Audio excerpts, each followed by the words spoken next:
तो साथियों नमस्कार। हम आप लोगों को आज पढ़ाएंगे पूर्व मेघ का ये 15वां श्लोक।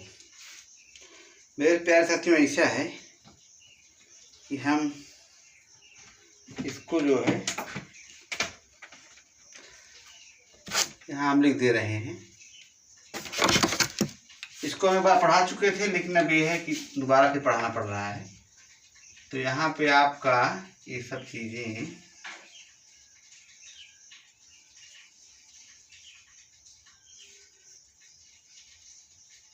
पूर्व मेघ का ये है 15वां श्लोक।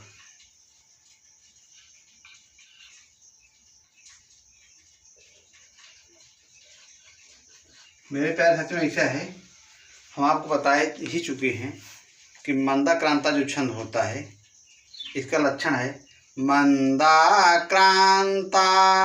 जलधि षड्गै मभौ न तौ ताद्गुरु चेत। उसी तरह से ये चलेगा। रत्नाच्छाया व्यतिकर इव प्रेक्ष में तत्पुरस्तात् वल्मीकाग्रात् प्रभवति धनुः खण्डमाखण्डलस्य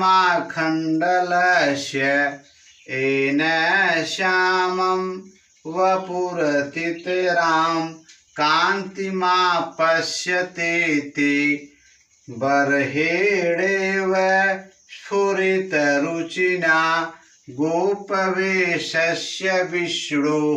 मेरे प्यारे साथियों ऐसा है, इसमें ये कह रहे हैं कि बादल जो है, मेघ जो है, हे मेघ, यक्ष मेघ से कह रहा है कि हे मेघ, आप जो है जिस तरह से रत्नों की कांत से निकल रहा हो, बाबी के अग्रभाग के समान आप दिखाई पड़ोगे। और फिर गोप वेशधारी भगवान श्री कृष्ण के समान आप दिखाई पड़ोगे। कब? जब आकाश में भाई बारिश हो जाएगी। बारिश होने के बाद मेघ जो है ऐसा प्रतीत होने लगेगा।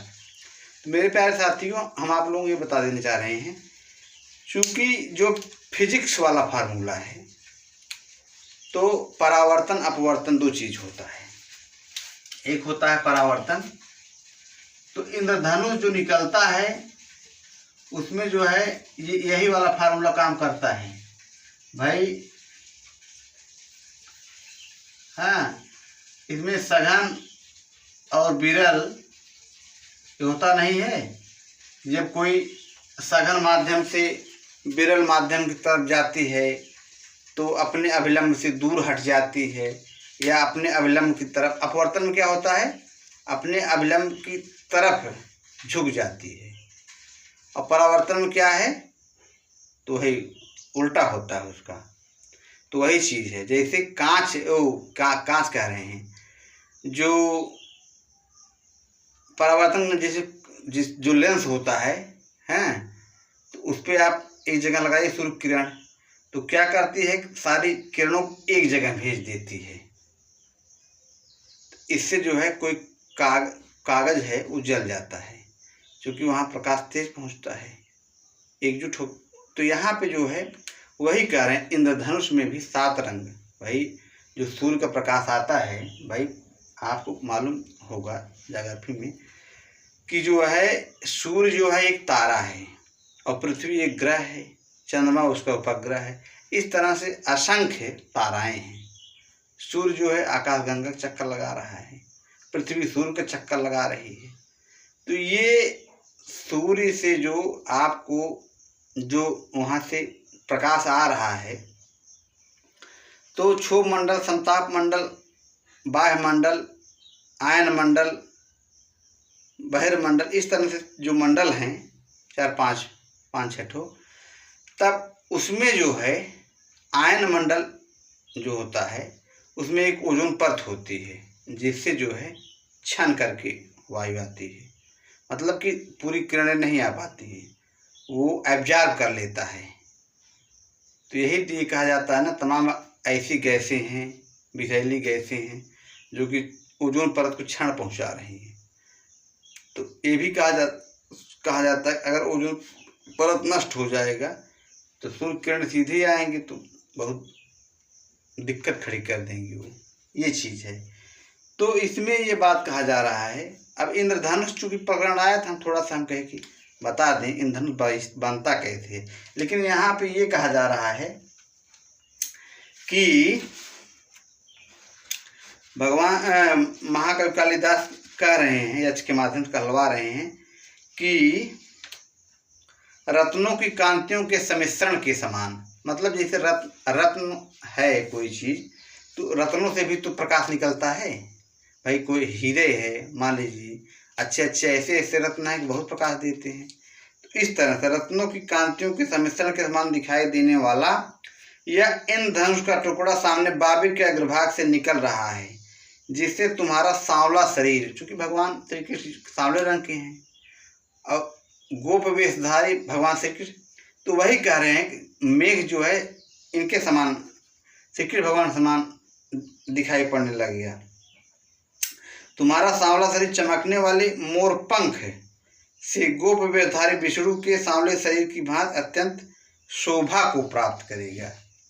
माने भगवान श्री कृष्ण जब मोर पंख भाई, उनके श्री कृष्ण के सिर पर मोर पंख लगा होता है, तो वही चीज़ कह रहे हैं। भगवान श्री कृष्ण जब गोप वेशधारी थे, जो भगवान विष्णु का अवतार जो है कई थे, तो एक भगवान श्री कृष्ण वाला है, एक भगवान श्री राम वाला है, तो वही श्री कृष्ण गोप वेशधारी भगवान श्री कृष्ण के समान आप लगने लगोगी। तो ये चीज़ है। इसमें ये कहा जा रहा है कि रत्नच्छाया व्यतिकर प्रेक्ष में तत्पुरस्तात् बल्मीकाग्रात प्रभव धनु खंड माखंडलस्य एन श्यामम वपुर्तितराम कांतिमा पश्यते ते बरहे स्फुट रुचिना गोप वेशस्य विश्व। मेरे प्यारे साथियों, ऐसा है कि इसमें आपका रत्नच्छाया व्यतिकर एक शब्द है ना, यहाँ पे आपका हो जाएगा षष्ठी तत्व। क्या बनेगा? षष्ठी तत्व। और इंद्रधनुष यहाँ गोप वेशस्य, गोप वेशस्य में आपका बहुब्रीहि समास बनेगा। गोपस्य वेशः इव वेशः यस्य, गोप वेशस्य में बहुब्रीहि समास हो गया।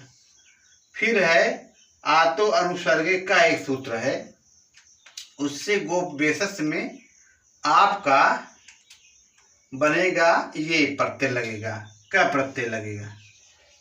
गोप वेशस्य में एक का प्रत्यय आपके यहाँ लग जाएगा। और अस्फुरित रुचिना में आपका बहुब्रीहि समास बनेगा, अस्फुरित रुचिना में। और वपुर तितराम, यहाँ जो अतितराम आया है तो अतितराम में आपका तरप प्रत्यय होगा। अतितरक प्लस आम बराबर अतितराम, ये हो गया।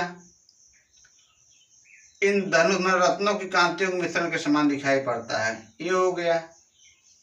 तो इस तरह से ये आपका जो है, फिर है आपका आपस्यन्ते, ये आपका आपत्स्यन्ते माने प्राप्त करेगा, ये अपने प्रतीक है, लेट लकार का है। आ प्लस पद आपत्स्यन्ते ये शब्द है, तो कहाँ गया ये आपस्यते है ना, जैसे आपस्यते आपस्येते आपस्यन्ते, तो यहाँ आपस्यते दिया हुआ है, इसीलिए आत्मनेपदी प्रथम पुरुष एकवचन का रूप है। तो इस तरह से इसका बनेगा आ प्लस पद प्लस लिट लकार प्लस प्रथम पुरुष एक वचन, ये चीज हो गया। मेरे प्यारे साथियों, इस तरह से ये वीडियो संपन्न हो गया है। और बरहेण माने मयूर पंख, मयूर पूंछ। तो इस तरह से ये वीडियो संपन्न हुआ मेरे प्यारे साथियों। नमः संस्कृताय।